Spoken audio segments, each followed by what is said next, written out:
We look at antique mourning jewelry today and recoil.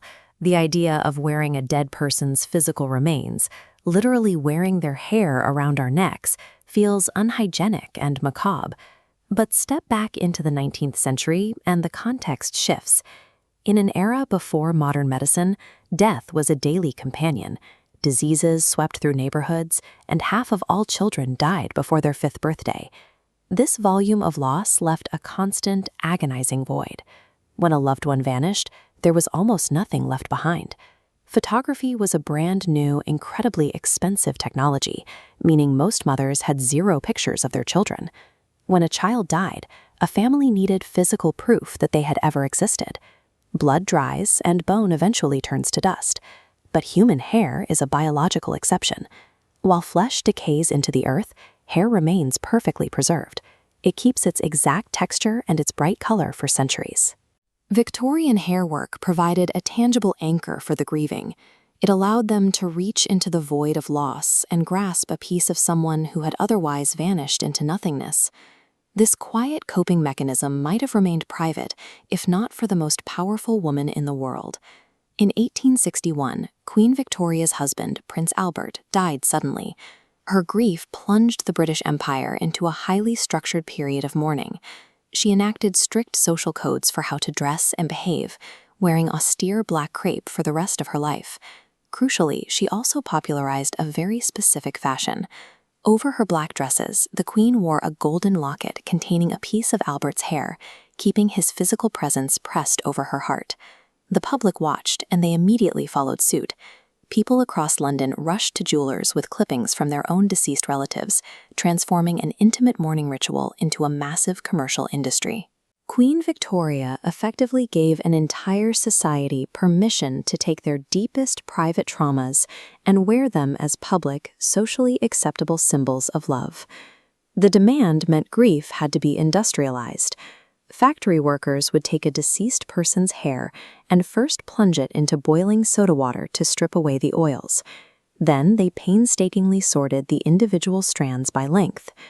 To turn delicate threads into jewelry, they used tablework. Thousands of individual strands attached to lead weights were precisely crisscrossed over a wire mold. While a single hair snaps easily, this complex braiding technique tightly bound the fibers, matching the strength of iron links. For those who wanted something even more intricate, there was sepia painting. Workers would take the dead's hair, grind it down in a mortar and pestle until it became a fine, dusty powder, and mix that powder directly into dark ink. Artists then used that bodily ink to paint tiny memorial scenes, like a weeping willow or a tombstone, onto a flat piece of ivory to be worn as a brooch. By subjecting these physical remains to extreme industrial processing, the Victorians wrapped the reality of death into beautiful, pristine objects. But outsourcing your grief to a factory brought its own anxiety. A wave of paranoia swept through the public. What if the mail-order jewelers were throwing away your husband's hair and simply sending back rings made from a stranger's clippings? Or worse, horsehair? Driven by this fear, women stopped sending their precious clippings to the city. Instead, they began learning the complex art of hairwork themselves, turning it into a staple domestic craft right in their own living rooms. Their creations expanded far beyond small rings. They built massive parlor hair wreaths, shaping clippings of dead and living relatives into physical family trees, containing intricate blonde, brown, and gray flowers. The act of building these huge wreaths served a psychological function. The countless hours a widow spent twisting, braiding, and pinning those strands served as a form of focused, tactile therapy. Grief is chaotic and invisible. The intense physical labor of weaving gave grieving women a mechanism to pull that pain out of their minds and mold it into a physical object they could control. The decline of this tradition began with a technological leap. As cameras became cheaper and more accessible, families could capture exact images of a face. They no longer needed a physical lock of hair to remember someone. Then science shifted the perception of the human body. As Louis Pasteur popularized germ theory, the public began to view organic remains as a potential vector for disease, framing once precious relics as unhygienic and dangerous. But the absolute death blow came at the start of the 20th century.